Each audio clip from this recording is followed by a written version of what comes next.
Good morning, students. In this video, we will discuss the approach to different kinds of problems. Presently, we are solving sample board problems. Till the last video, we were discussing the different sample board problems, but here as a small deviation, I'm going to discuss about the approach to solve the problems. And before that, let me tell you, as promised in the previous video, in this description of this YouTube video, you'll find a downloadable PDF which shows you whatever I'm teaching you today, that is approach to different problems, as well as the different forms of the trigonometric identities. Please download, write and practice a few times so that when you see the forms, you are able to relate it to a particular trigonometric identity. So why this video was required? See, there is a unique challenge in this trigonometry because there is no single or a couple of patterns which you can master to solve the problem. Though it's not complex, but practice is the key. You need to solve hundreds of problems before you can be familiar. Like, okay, if I get this, if I get tan, I'm supposed to substitute sine and cos, or should I substitute 1 by cot, and so on. So in this video, I'm trying to give you some approach which is not conclusive, but it can be a good starting point. The first one is the standard angle problems. You'll be one of these six trigonometric ratios, sine, tan, cos, etc. You'll be given these values and need to find out the value of the equation. So how to solve? It's straightforward. For all the six, you need to be familiar with the values of different angles. Memorize it well, substitute the values, and calculate without errors. Sometimes the reverse is possible. They might give you the value and expect you to find the value of the angle. So as a simple example, they might give you cot A is equal to 1, and you need to find out the value of A for which this cot is 1, that is nothing but 45 degree. The questions are not going to be as simple as I showed you, but this is just an example. The second pattern is around trigonometric ratios. They give one of the angles like sine or cos or tan, where you get two values. In this case, you have the opposite side and hypotenuse, and they also will give you a equation, the trigonometric equation to solve.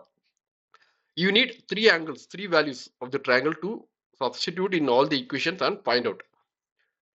To find out the third angle or the third length, you need to use the Pythagoras theorem. In this example, you have hypotenuse and opposite side 8 by 17.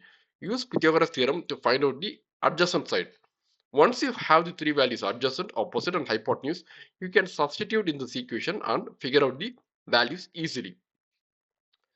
One the thing is, when you calculate, if you get a decimal or a square root of 20 or square root of 25, please don't attempt to solve it accurately. Leave it as it is, substitute as it is. No need to convert to the exact root. The third pattern is trigonometric identities. This could be a what to say, big problems like a 3 or 4 mark problems. They usually appear in pairs: sine square, cos square, cot square, cosec square, tan square, sec square, and so on. But they may not give you straightforward as it is. You have memorized the equations. There are different formats. Sometimes you have to modify the expressions to apply the trigonometric identity. One unique thing is you might find the equation without square. Like in general, the equation will have a square. For example, you find in this example, you will find tan and sec as square equations, but they can give without square, and they may not be straightforward. So example, you know that secant square minus tan square is equal to 1.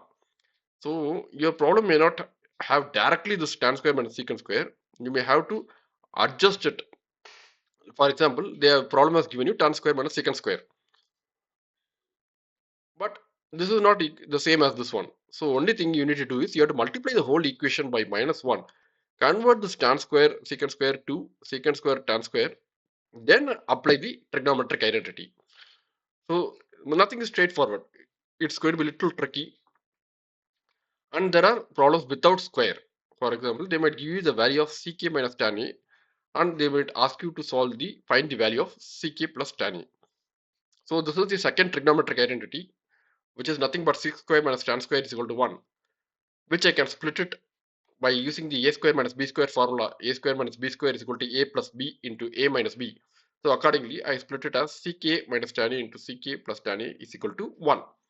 I have one of the values here, that is, I have the value of ck minus tan A is equal to n, which I substitute here, and I can find out the value of ck plus tan a, which is nothing but inverse ck plus tan a is 1 by n. So like this, there are options with square and without square.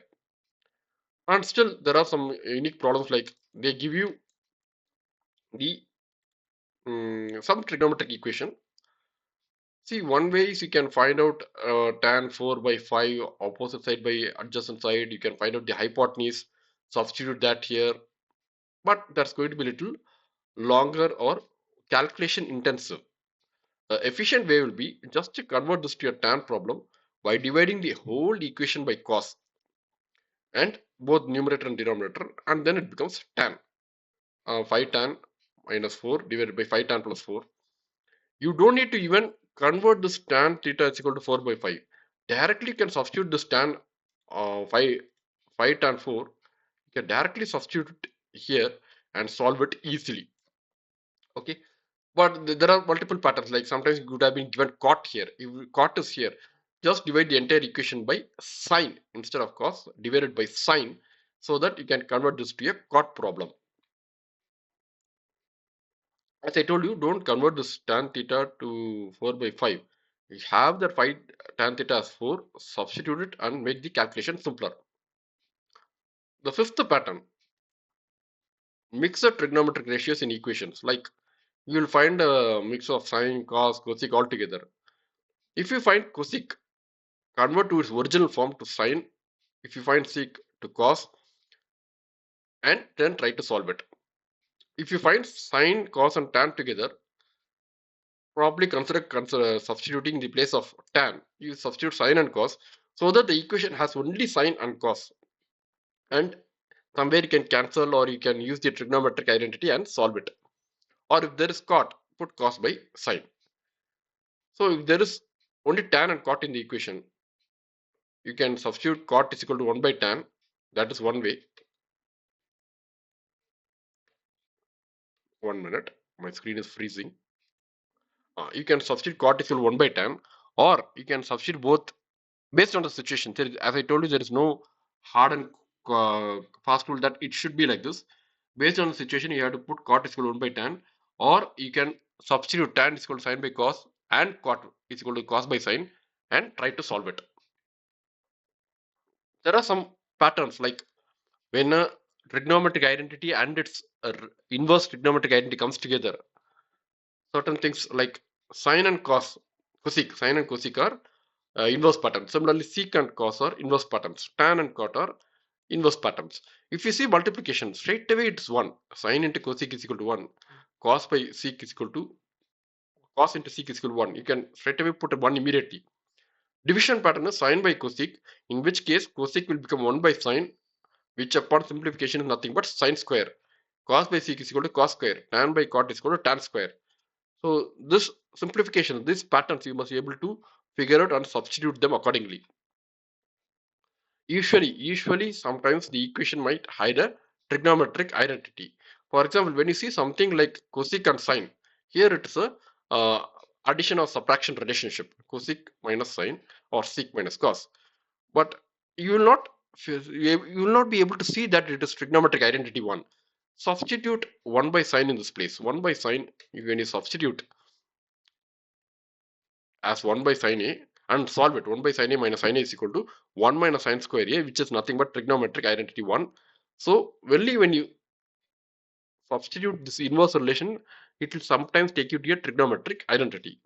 So by and large, this was the different patterns which I have, which might help you to solve these problems. In the next few videos, we'll continue solving the board problems. Bye till then. Thank you.